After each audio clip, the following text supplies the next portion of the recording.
अब परमात्मा कबीर जी ने अपनी प्यारी आत्मा धर्मदास जी को काल की डेफिनेशन बताते हुए बताया कि प्यारी आत्मा, तुम यहाँ क्या देखते हो कि बहुत सुंदर हवा बह रही है, बड़ी अच्छी गंगा जैसी मीठे पानी की दरिया बह रही है, नीचे मीठा पानी है, सर्दियों में गर्म निकलता है, गर्मियों में ठंडा निकलता है, फिर काजू किस्मत सेब संतरे बाग के बाग लगे हुए हैं। तो और किस तरह से दिन रात बन रहे हैं, कितनी अच्छी ज़मीन, कितनी ज़मीन दे रखी है, इसमें बनाओ और खाओ कमाओ।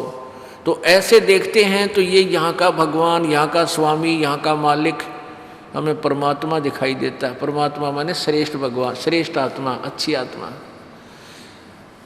और फिर ये देखते हैं कि किसी का बेटा मर गया, किसी की बेटी मर गई, परिवार का परिवार नष्ट हो गया, अक्षेत्र का क्षेत्र नष्ट हो जाता है भूकंप आदि आने से, कि तूफान, समुद्री तूफान आ जाता है, हाहाकार मच जाती है, लाशें बच जाती है। तो ये समझ में ना आता फिर इतना, अगर ये भगवान दयालु है तो ये जुल्म क्यों कर रहा है ये। अब जैसे कसाई बकरे पालता है, उन कसाई उन अपने बकरों के लिए बढ़िया, तो उसके लिए एक झोंपड़ी डालता है, हट बनाता है, उनके लिए ऊपर छान टीन शेड डाल देता है, और अलग से एक चरागाह भी खरीद लेता है, एक तालाब भी बना देता है। उन बकरा कोई उनको जा कर के देखता है, संभालता है, चारा चराता है, पानी पिलाता है। तो वो बकरे ये समझते हैं कि हमारा मालिक बड़ा दयालु है, हमारी कितनी केयर टेक कर रहा है, कितनी देखभाल करता है, पानी पिलाता है, चारा चलाता है, गर्मी सर्दी से बचाता है। तो उसको अपना खास, अपना निजी मालिक मान के वो प्यारी आत्मा, वो भोली आत्मा बकरे, जब वो कसाई बकरों में जाता है, वो किसी बकरे का हाथ लगा कर देखता है कि वो कै किलो का हो गया, कितना मांस है इतने में इसमें, और वो भोली आत्मा उसको प्यार देता, उसको चाटता, हाथों से ऐसे चाटता है कि ये बहुत मेरा प्यारा मालिक है, मेरी कितनी देखभाल कर रहा है। और वो नो देखे यू कै कितने किलो का हो गया, जो कितने का बिकेगा, उनका हाथ लाला देखे, और वो प्यार दें उसको, ऐसे प्यार से उसके चारों तरफ लिपट जाते हैं, ऐसे पंजाली ऊपर को पैर लगा सीने से लगाना चाहते हैं उसको। और शाम के समय जब आ जाता ऑर्डर 2-4 बकरियां का, वो ना देखता किसकी माँ हर किसका बाप से, एक लाठी लेकर उनमें निकाल के और कड़च करवा देता है। तो ऐसे ये काल हमारे साथ कर रहा है। पुण्यात्माओं, हमारी बुद्धि इसने इतनी संक्षिप्त कर दी, इतनी कंसंट्रेट कर दी कि हम इतना ही सोच सकते हैं, इससे अधिक हम सोच भी नहीं सकते। अगर कोई चाहे तो हमारी बुद्धि उठ भी बड़ी देर से उठेगी, लेकिन ये परमात्मा ने एक ट्रीटमेंट दिया है कि ये काल के भांग का एंटीबायोटिक है। काल ने जो हमारी ये त्रिगुणमयी माया की भांग चढ़ा रखी है, ये दशा चढ़ा रखा है, इसके से, इस ज्ञान से और इस भक्ति शक्ति से ये एंटीबायोटिक इस नशे ने तार देंगे, और फिर आपको सपने में भी दिखाई देगी। यह सच्चाई जो दास आज को बता रहा है, जो परमात्मा कबीर जी ने बताई थी, ये 100% सत्य है। तो ये काल कहता है ये सब कुछ जो हो रहा है ना, तीनों गुणों से, रजगुण ब्रह्मा से, तमगुण विष्णु से, सतगुण विष्णु से, तमगुण शिव से, तो ये मेरे से ही हुआ जान। अब रजगुण ब्रह्मा है, सतगुण विष्णु, तमगुण शिव जी, आपने देवी पुराण में देख लिया, ये भी बहुत प्रमाण है, लेकिन फिर भी इसको और अच्छी तरह प्रमाणित करते हैं। देवी भागवत महापुराण, जिसमें हिंदी और संस्कृत दोनों विद्यमान हैं। अब अनुवादकर्ताओं ने बहुत कुछ सच्चाई को छुपाने की चेष्टा की है, जिसमें केवल हिंदी अनुवाद किया है। और पुण्यात्मा, यदि कुछ दिन और लेट हो जाते ना, परमात्मा युग ज्ञान प्रचार दास के द्वारा ना करवाए, तो कुछ दिनों में गीता जी के ओरिजिनल श्लोक हमने देखने नहीं मिलो। ये बनाने लगे थे हिंदी के अनुवाद, और बिरन उसमें के सट्टे मार रखे थे। गीता मेरे पास है, गीता जिसमें केवल हिंदी लिख रखी है, और उसमें गीता जी के श्लोकों के बारे में कितना उनका कोई भावार्थ नहीं है।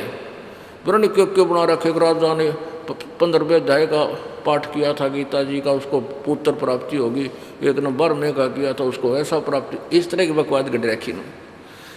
तो शुक्र है परमात्मा ने कि ये संस्कृत सहित मिल गया पाने, और आसानी से समझ लेंगे।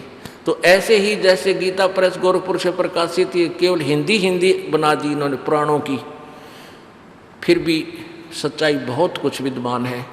और फिर अभी तक हमें ये हिंदी संस्कृत सहित भी अपने पास है और हम शिक्षित हो गए। अब इसमें से भी ढूंढ लिया अपन वो माल जो हमने चाहिए था, जो जड़ी। अब देखो श्री देवी भागवत संस्कृत सहित,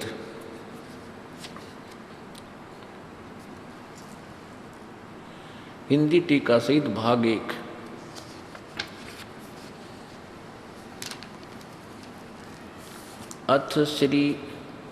अथ देवी भागवतम भाषा सभाष टीकम समातम, खेमराज श्री कृष्ण दास प्रकाशन बम्बई, यहाँ से ये छपी है।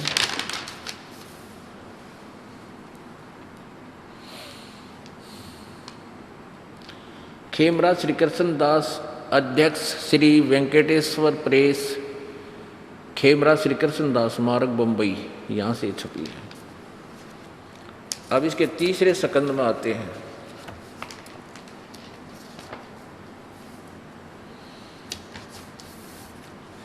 अथ श्रीमद देवी भागवते भाषा टीका युक्ते तृतीय सकंदय प्रारंभते। अब यह संस्कृत से है या नागरी लिपि, हम हिंदी अच्छी तरह जानते हैं, इनमें एक दूसरे में इन अक्षर फंसा रखे हैं, इतना अंतर है। आगे देखो,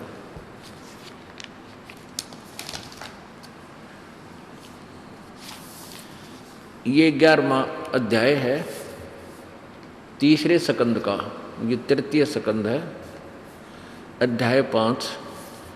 इसके अध्याय 5 के 8वें श्लोक में भगवान शंकर बोल रहे, हे माता, यदि हमारे ऊपर सदा आप दया युक्त हो तो हमको तमोगुण में किस प्रकार प्रदान किया है? ब्रह्मा रजोगुण और हरि सतोगुण। यानी ब्रह्मा मुझे तो तमोगुण क्यों बना दिया, और विष्णु सतोगुण ब्रह्मा रजोगुण, विष्णु शंकर जी कह रहे मैं तमोगुण क्यों बना दिया, ब्रह्मा रजोगुण और विष्णु सतोगुण क्यों बना दिया? यदि आप दयालु हो और ये कहते हो कि बेटा तुम मुझे बहुत प्यारे लगते हो, तो इसे कुकर्म में हम क्यों फंसा दिए? इसका सीधा सा कहने का यो तात्पर्य है। दुखी होकर कह रहे हैं भगवान शंकर कि हे माता, यदि हमारे ऊपर आप सदा दया युक्त हो तो मुझको उस तमोगुण क्यों किस प्रकार प्रदान कर दिया? मैं तमोगुण क्यों बना दिया? जरा सी बात में गुस्सा हो जाता तुरंत कितना कुकर्म कर देता हूँ, मेरे बस की बात नहीं। और रजोगुण, ब्रह्मा को रजोगुण युक्त क्यों बना दिया रजोगुण, और विष्णु जी को सतोगुण। अब संस्कार देखिए, ये 7वां समाप्त हुआ, 8वां श्लोक है। यदि दया धर्मना न सदा अंबिके, यदि दया धर्मना न सदा अंबिके कथम अहम विहित च, मैं क्यों बना दिया, प्रधान प्रदोनी है, मैं क्यों बना दिया तमोगुण, मैं तमोगुण क्यों बना दिया? और कमल जय माने कमल से उत्पन्न होने वाले रजो ब्रह्मा जी को क्यों रजोगुण संभाव, क्यों रजोगुण उत्पन्न कर दिया, क्यों रजोगुण बना दिया? और सुविहित क्यों सतोगुण हरि, विष्णु जी को आपने सतगुण क्यों बना दिया? इति सिद्धम रजगुण ब्रह्मा सतगुण विष्णु तमगुण शिव जी है। ये देखिएगा शिवपुराण,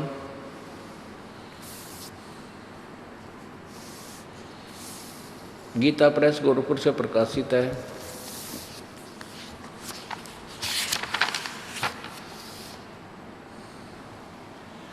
संपादक हनुमान प्रसाद पोदार और प्रकाशक हैं वही प्रकाशक एवं मुद्रक हैं गीता प्रेस गोरखपुर, गोविंद भवन कार्यालय कोलकाता का संस्थान। ये इनके फ़ोन और फैक्स नंबर हैं, ये इनके नीचे ईमेल वगैरह है। इसमें देखिएगा 110 पृष्ठ पे 110 पृष्ठ पे संक्षिप्त शिवपुराण और रुद्र संहिता, इसका अध्याय नंबर 9 ये यहाँ समाप्त होता है।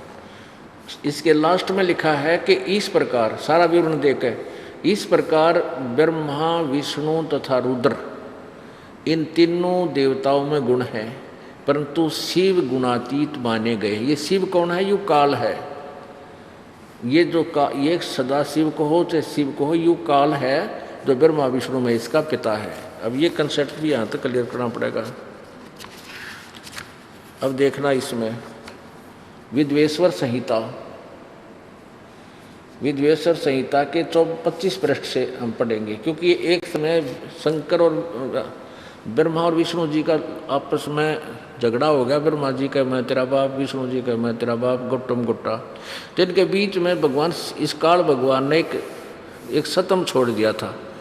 ये फिर झगड़ा छोड़ करके इसका और छोर ढूंढने लग गए थे। फिर वो काल भगवान क्योंकि ब्रह्मा विष्णु शिव के लिए वो ब्रह्मा और विष्णु के बीच के सामने वो शिव रूप धारण करके आ गया ये काल। तो इसने यहाँ प्रश्नोत्तरी की है। ब्रह्मा और विष्णु ने पूछा, प्रभु सृष्टि आदि 5 कृत्यों के लक्षण क्या हैं, ये हम दोनों को बताइए। भगवान शिव बोले, यू काल बोला, मेरे कृत्यों को समझना अत्यंत गहन है, तथापि मैं कृपापूर्वक तुम्हें उनके विषय में बता रहा हूँ। ब्रह्मा और अच्युत विष्णु ने कहे, सृष्टि, पालन, संहार, तिरोभाव और अनुग्रह, ये 5 ही मेरे जगत संबंधी कार्य हैं जो नित्य सिद्ध हैं। संसार की रचना का जो ये 26 पृष्ठ पर आरंभ है, ये विद्वेश्वर संहिता है। विद्वेश्वर संहिता पढ़ रहे हम, विद्वेश्वर संहिता का आरंभ है, उसको सर्ग या सृष्टि कहते हैं। नीचे देखो, यहाँ क्लियर हो जाता है जो दास करना चाहता है। पुत्रों, तुम दोनों ने तपस्या करके, ब्रह्मा और विष्णु को कहता वो ये काल रूपी ब्रह्म शिव रूप में प्रकट होकर कि पुत्रों, तुम दोनों ने तपस्या करके प्रसन्न हुए मुझ परमेश्वर से सृष्टि और सतिथि नामक 2 कृत प्राप्त किए हैं। ये दोनों तुम्हें बहुत प्रिय हैं।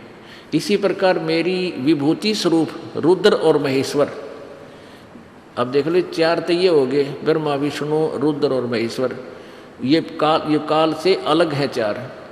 महेश्वर में 2 अन्य उत्तम करते हैं, संहार और तिरोभाव, मुझ से प्राप्त किए हैं, परंतु अनुग्रह नामक कृत दूसरा कोई नहीं पा सकता। आगे देखो, मैंने पूर्व काल में अपने स्वरूपभूत मंत्र का उपदेश किया था जो ओंकार के रूप में प्रसिद्ध है। वह महामंगलकारी मंत्र है। सबसे पहले मेरे मुख से ओंकार प्रकट हुआ था। तो ओंकार प्रकट हुआ जो मेरे स्वरूप का बोध कराने वाला है। ओंकार वाचक है, मैं वाच्य हूँ। यह मंत्र मेरा स्वरूप ही है। प्रतिदिन ओंकार का निरंतर स्मरण करने से मेरा ही सदा स्मरण होता है। इससे सिद्ध है कि ये काल बोल रहा है, ये ब्रह्म बोल रहा है। जिसने गीता बोली तो ये कहता मेरा एक अक्षर ओम है। आगे देखो, आगे चल के इसमें इसका सदा स्मरण करो। इन सभी ऊपर बताया है, इन सभी अवयों से एकीभूत होकर यह परवण ओम नामक एक अक्षर हो गया।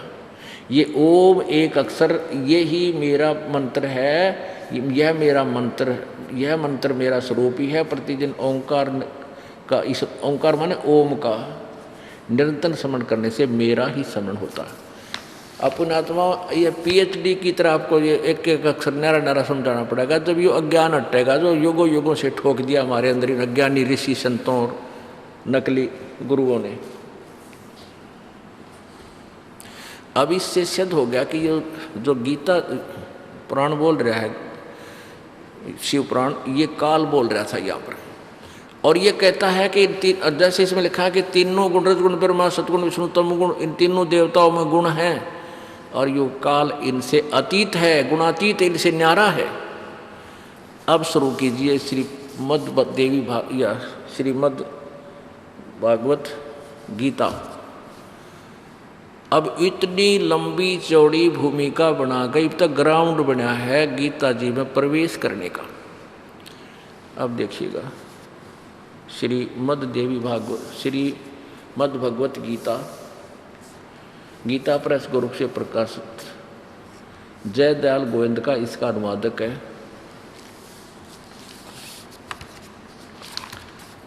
आप पढ़िएगा गीता जी अध्याय नंबर 7 के श्लोक नंबर 12। अध्याय नंबर 7 का। अब वैसे इसको प्रथम दो श्लोक पहले पढ़ लेते हैं, इसमें क्लियर होगी बात। देखो कितनी क्लियर है। प्रथम 7वें अध्याय का प्रथम श्लोक। यो काल बोल रहा है, हे पार्थ, अन्य प्रेम से मुझ में एक आसक्त चित्त तथा अनन्य भाव से मेरे प्रयाण होकर योग में लगा हुआ जिस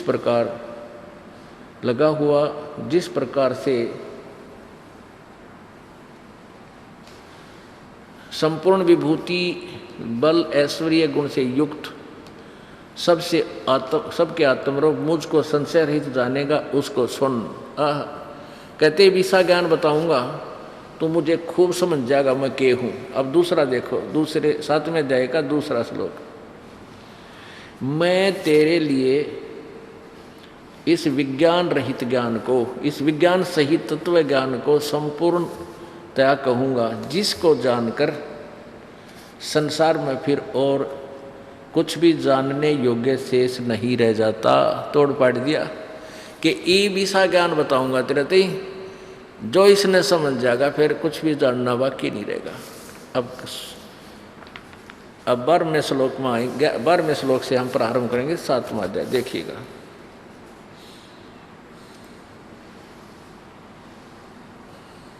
ये काल क्या कह रहा है गीता ज्ञानदाता। और भी जो सतोगुण से उत्पन्न होने वाले भाव हैं, यानी सतोगुण से जो हो रहा है विष्णु जी से, और जो रजोगुण से यानी ब्रह्मा जी से, और तमोगुण से अर्थात श्री शिव जी से होने वाले भाव हैं, उन सब को तू मुझसे ही होने वाले ऐसा जान, परंतु वास्तव में उनमें मैं और वे मुझ में नहीं हैं। क्योंकि ये न्यारा है, अलग है। ये इससे अभी अपने शिव पुराण में सुना था कि तीनों देवताओं में गुण है और वो शिव काल तो गुणातीत है, इनसे नारा है। अब 13वें में क्या बताया है कि गुणों के कार्य रूप सात्विक, राजस और तामस, इन तीनों प्रकार के भावों से ये सारा संसार, सारा प्राणी समुदाय यानी ब्रह्मा विष्णु महेश तक सीमित है, इन पर मोहित हो रहा है। इन तीनों गुणों से परे, ब्रह्मा विष्णु महेश से अलग जो मुझ परे यानी इनसे ऊपर मुझ अविनाशी को नहीं जानते। कहते ब्रह्मा विष्णु महेश तक इनकी बुद्धि सीमित है, ये आज्ञा नहीं जानते, मुझे नहीं जानते। आगे देखो 14वां श्लोक 7वें अध्याय का। क्योंकि यह अलौकिक अर्थात अति अद्भुत त्रिगुणमयी मेरी माया, रजगुण ब्रह्मा, सतगुण विष्णु, तमगुण शिवजी द्वारा फैलाया गया जाल बड़ी दुस्तर है, बड़ी खतरनाक है। और जो पुरुष केवल मुझको ही निरंतर भजते हैं यानी ब्रह्म साधना करते हैं, वो इस माया को उल्लंघन कर जाते हैं। इस ब्रह्मा विष्णु महेश से मिलने वाली लाभ से ऊपर जो ब्रह्म का लाभ है उसको प्राप्त कर लेते हैं। और 15वें में तोड़ कर दिया। हाय हाय, कहते हैं इस माया के द्वारा जिनका ज्ञान हरा जा चुका है, जो ब्रह्मा विष्णु महेश से ऊपर किसी ने नहीं मानते, ना कोई देवता के बारे में सुनना चाहते, ना उनका आगे कोई भक्ति करते, इन ब्रह्मा विष्णु महेश तक जिनकी बुद्धि इन्हीं से मिलने वाले लाभ पर सीमित है, जिनका ज्ञान हरा जा चुका है, वो असुर स्वभाव को, असुर माने राक्षस स्वभाव को धारण किए हुए मनुष्यों में नीच और दूषित कर्म करने वाले यानी कुकर्मी, दूषित कर्म करने वाले, दुष्कर्म करने वाले मूढ़ लोग मुझको नहीं भजते, यानी ये ब्रह्म साधना भी ना करते, ये ब्रह्मा विष्णु महेश तक ही सीमित है। अपुण्य आत्माओं, हमारे सदग्रंथ क्या बता रहे हैं और हमें किसके बारे में साधना के लिए बता रखा है कि ये साधना करो। अब हमारे सदग्रंथ गीता जी, जिसको हम अनमोल शास्त्र मानते हैं और है, और ये हमें क्या निर्देश दे रहे हैं, हम इसके विपरीत हमें ज्ञान दिया गया था। अपुणात्मा इसको एग्जाम्पल से समझना पड़ेगा कि तीनों गुणों के रजगुण ब्रह्मा, सतगुण विष्णु, तमगुण शिव जी के उपासकों को राक्षस स्वभाव को धारण किए हुए मनुष्यों में नीच दुष्कर्म करने वाले, दूषित कर्म करने वाले और मूर्ख क्यों कहा। अब जैसे रजगुण ब्रह्मा की उपासना की थी हिरण्यकशिपु ने, और उसने के कुकर्म कर डाला, अपने पुत्र प्रहलाद का शत्रु हो गया। ऐसी यातना दी उस बालक को, अपने अभिमान वश होके राक्षस कहलाया। ऐसे जुल्म किया उस बालक के साथ कि तो लकड़ियों का ढेर करके उसमें फूकना चाहा, कहीं से पर्वत से ऊपर फेंक दिया, कि तो नागों में डाल दिया, फिर लोहे का खंभा गर्म करके कहा इसको पकड़ चारों तरफ से अच्छी तरह, नहीं तो तुझे काट दूंगा। फिर भगवान ने आकर उनका फैसला किया और दुष्ट को मारना पड़ा, हिरण्यकशिपु को। अब राक्षस कहलाया और कुत्ते वाली मौत मरा हिरण्यकशिपु, रजगुण ब्रह्मा का उपासक। अब तमगुण शिव जी की साधना की थी रावण ने, और ऐसी साधना की अपने यहाँ से गर्दन भी यहाँ से काट के धड़ ऊपर की चढ़ा दिया, सारा शीशे सब कुछ समर्पण कर दिया। तो जैसा किया वैसा फल उसको मिल भी गया। और अंत में क्या बना कि जुल्म के दुष्कर्म किया, अपने ही बड़े भाई की, अपने ही यानी मालिक की, त्रिलोकी नाथ की पत्नी सीता को उठा लिया, अपनी माँ को उठा लिया, और उसके साथ प्राणी के दुष्कर्म करने की चेष्टा की। वो तो परमात्मा साक्षी थे, रक्षक थे। सीता के अंदर एक ऐसी शक्ति मालिक ने दे रखी थी कि वो निकट नहीं पहुंच सका। ऐसे जुल्म भी उसने चाहा करना, और आखिर में कुत्ते वाली मौत मरा और राक्षस कहलाया।